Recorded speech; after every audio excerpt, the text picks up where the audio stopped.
Hello and greetings. My name is Chrissy B, also known as Chrissy Emmanuel Bailey. Of course, my stage name is Chrissy B, known to many around the world as Chrissy B. A radio broadcaster for over 12 years now, and a writer for like 30 years. I've written in The Voice and The New Nation, which are national papers in Britain. I've also contributed to other forms of music, as well as reggae, jazz and so on. I've also played in sound systems and so on. My father used to be part owner of the Scorpion Sound, which is based in Middlesex, North West London. Anyway, I'm here to speak about the origins of reggae music. What is reggae? How did it come about?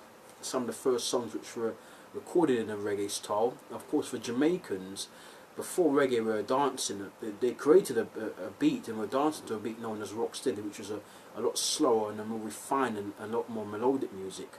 Of course, rocksteady's predecessor, which was ska, was Jamaica's first commercial sound. The only ones of ska, ska, ska, ska, ska, ska, ska, ska, ska, was Jamaica's first dance craze in the 1960s. From between 1961 and 1966, when a slower pace of music gave way to rocksteady. Of course, a slower pace of ska gave way to rocksteady. Reggae came around between the years of 1968 right up to 1970, say late 1968 right up to late 1970. According to legend, according to research, according to the people who created the music, the first reggae song was done at Studio One, Coxon Dodds, Brentford Road Stable, by Larry and Alvin. Of course, Larry Marshall and his school friend Alvin Leslie, with Nanny Goat, which was done in late 1968, produced by Coxon Dodds at Brentford Road. Some people credit the song solely to Larry Marshall, which is wrong, because Alvin Leslie was his school friend and the two of them done the song together. Another contender for the first reggae song was a song by the Belltones called No More Heartaches, which was recorded at the Harry James studio around the same time as Nanny Goat at Studio One. And of course the Race Fans recorded a song called Bookie Man around that same time as well. But the two main contenders are of course the Belltones of No More Heartaches and Nanny Goat, Larry and Alvin. Reggae was based on a funk song, on a funk movement in America. Whatever happened in America seemed to find its way to Jamaica. Of course, the Jamaicans initially were inspired by the American musicians all the way back from the 1950s in the sound system era, where, as I mentioned before, the records which a lot of the producers would go out to America to fetch to bring back to work, play in the sound systems. It's inspired the first rave, possibly the first 2 or 3 raves of Jamaican musicians. And then later on, they started to inspire one another. Of course, for Jamaican musicians, started to inspire the Americans, and of course vice versa. But initially, it was the Americans who inspired the Jamaicans. Reggae is a jerkier sound compared to rocksteady. It goes something like this: reggae, reggae, reggae. It's almost as if the afterbeat whispers the word reggae, reggae, reggae, reggae, reggae. That come out of rocksteady. According to some, there was also a song by the late great Clancy Eccles called My Boogaloo, which was recorded in 1967.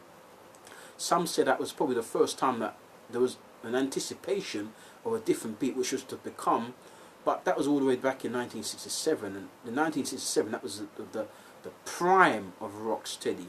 Of course, there was another song by Eric Monty Morris, one of the stars of ska, and some have said that his song, of course, Say What You Say, which was also done in 1967, which is also produced by Kansik, was one of the first reggae songs. But as I said, that was 1967, and that was in the prime years of when rocksteady was swinging it. So the real contenders were the songs we mentioned previously, Larry and Alvin's Nanny Goat, and of course the Belltones, No More Heartaches, of course. The key players in reggae were the bassist Jackie Jackson, who really was one of the mainstays of the Supersonics, who were Drew Creed's band at that time. Another great player was the guitarist Reggie Alvin Lewis. His guitar played in many of those reggae songs when he recorded with the Hippie Boys. The Hippie Boys were one of the of course, the main bands around reggae. They worked alongside Lee Perry. They actually merged into the Upsetters, which was Lee Perry's backing band for many years. But initially they were calling themselves the Hippie Boys. They were one of the first groups and bands to really experiment with the new reggae sound. Of course, at Studio One you had another story, because you had what was called the Sound I Mention. The Sound I Mention came out of the Soul Vendors, because the Soul Vendors were the Rocksteady group at Studio One. So whenever there was a different genre, then the Studio One musicians would call themselves a different name. And apparently, Coxon, I reckon, he was one of the first persons to start reggae, because he had said that he bought this a big piece of equipment to upgrade the music at Studio One, and his engineer Sylvia Morris used it. And apparently, when they tied it up to the guitar at that time, it was Earl Bagger Walker, Eric Frater and Earl Bagger Walker were the two guitarists at Studio One. But I believe Eric Frater was the primary guitar player at Studio One at that time. And apparently they wired up this piece of electrical device to Eric Frater's guitar. Whenever Eric Frater played a note on his guitar, there would be an after effect, and it went. So they said, "Wow, we could make a new beat out of this new sound now," and hence reggae. You know, nobody knew what the beat was going to be called, but it was definitely a new beat coming out of Rocksteady, and that was a sound I mentioned. And incidentally, that was the name of the band as well at the studio. So everybody started to call themselves the Sound I Mentioned. But after this piece of equipment that Coxon had purchased to, of course, change the music out of Rocksteady, of course you had, of course, Jackie Matui, the keyboardist, the primary keyboardist at Studio One at that time. He was in amongst it, and he was one of the guys that really cemented the reggae sound because of his arrangement, and because also of his keyboard playing that kind of complemented the new sound so well. So that's one example of the reggae beat coming out of Rocksteady, that piece of a device that Coxon had purchased at Studio One to, of course, bring the music out of Rocksteady in 1968. And of course that's around the time that Larry and Alvin had recorded at Studio One. So that could be one of the claims of the beat coming out of Rocksteady and going into reggae. Toots and the Maytals, at that time they were known as the Maytals. You had Toots, you had Wiley Gordon, and you had Jerry Mathis, the threesome, the trios, which were great in the ska period as well as the Rocksteady period and as well as the reggae period. Now, they were recorded at this time for Byron Lee, for a great guitarist and a great band leader. And Toots said that he was with some friends one day, and Toots said that his friend said, "Come, let's go and do the reggae." And subconsciously they said, "Okay then, we're going to do a song with reggae in it." But at that time, reggae wasn't spelled R-E-G-G-A-Y-A-E. It was spelled R-E-G-G-A-Y. Instead of R-E-G-G-A-E, it was spelled R-E-G-G-A-Y, reggae. Or sometimes it had an E instead of the A. So you had R-E-G-G-E-Y, reggae. Apparently the word reggae comes from apparently a prostitute. In those days they were called prostitutes, reggae. Also it comes from a term called a ragamuffin. So they just kind of abbreviated the word from ragamuffin to reggae, or ragamuffin to reggae. And however that came about, this was the new name of the new beat in Jamaica at that time, between the years of 68 and 1970. That was also the time when a lot of Jamaican musicians and singers were becoming commercially successful. You had Desmond Nicker and the Aces of course, Israelites. You know, you had one or two others. You had Max Storm of Red Dream, just to name a couple. But you had others as well. The first #1 song was done in a reggae style. The first Jamaican #1 song overseas, internationally, was of course Israelites by Desmond Nicker and his Aces, and that was done in a reggae style as well.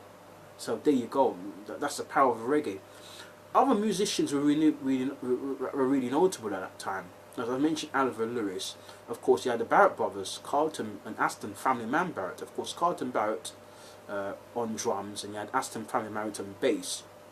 And they recorded with the Hippie Boys, which was Lee Perry's band. Of course, they merged into Upsetters as well. Those early songs that were done by scratch included, of course, Small Axe by the Wailers. That was one of the early reggae songs as well from that period of time. You also have people like Leslie Kong, who were changed his studio at that time, was recording some classic numbers by Bruce Ruffin, of course by Ken Booth. Another one was Freedom Street, which was done in around 1970, one of Ken Booth's biggest hits in Jamaica, and that was also done in a reggae style. Had the Maytals with Pressure Drop, that was another reggae song as well. So there was a lot of classics songs coming out from Leslie Kong's studio at that time, done in a reggae style. And of course, these songs were becoming commercially acceptable. For example, Pressure Drop was featured in The Hard They Come a couple of years later in 1972. So this new song was catching on. Also, it kind of created a subculture in Britain of the skinheads, because the skinheads loved the jerky beats of those reggae songs, especially some of those instrumentals. And a lot of them adapted this new dance. Of course, for Jamaican immigrants who moved from Jamaica to Britain from between the 1940s up until the 1960s, the first wave of Jamaican immigration, or Caribbean immigration, but particularly Jamaican immigration, because it comes from Jamaica, this sound, were migrating in Britain now, and of course they brought their music with them, and this really prompted a lot of the host nation, the skinheads who were there. They loved this music, and they adopted people like Laura Lakekin, Prince Buster, who was still recording in a reggae style, recorded songs like Wine and Grind in a reggae style, the jerky beat. Yeah, Laura Lakekin, of course, Pussy Price Gone Up as well, was excuse me, the punk, but that's the name of the song, and so on, and other songs. I have Maxwell with Wreck Dream. Around that time, a lot of the songs were banned from radio because they were lurid, and so on. And of course, a combination of Prince Buster's Big 6, Big 7, Big 8, and so on and so forth. And you had Bobby Marcy of Young, Gifted and Black. That was also another reggae song done in that style. Added strings to it to make it sound more commercial, and so on and so forth. You also had people like Danny Livingston and all of those guys who were recording at that time.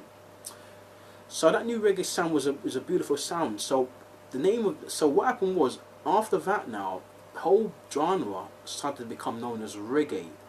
The name stuck because reggae sounds so nice. The sound of just saying reggae, it just became stigmatized to the whole Jamaican music itself, and so ever since then, the whole idiom, the whole genre has been known as reggae. Even today, we have roots reggae, contemporary roots reggae, reggae ragga reggae. It's all reggae, dancehall reggae. The whole genres which were to come after that were known as reggae under one umbrella. Of course, and that was at the start. That was at the latter half of, as I said, 2 years between '68 and 1970. You had some great bands also at that time as well. I mentioned you the sound I mentioned. You had the Supersonics at Treasure Isle, Drew Creed. They were still pumping out some hits as well.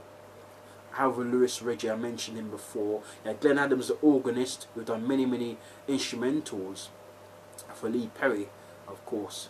You had so many musicians at that time as well. So that's just a point to give to you. The half the beat, as I said, was it as quick as ska. Of course, it was more jerky. There was a lot of songs at that time which carried film names. You know, The Good, the Bad and the Ugly, of course, Lee Van Cleef, of course, by the late and great King's Tit.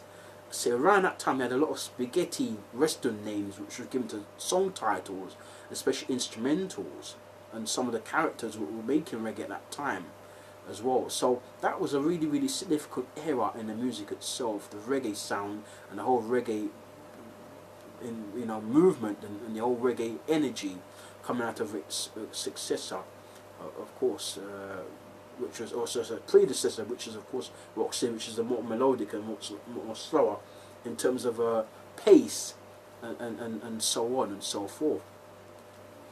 So we want to thank you very much for listening, for locking on to us. We ask you to, of course, stay tuned to us, and we bid you farewell, and we'll see you again next time. So bye for now. Adios.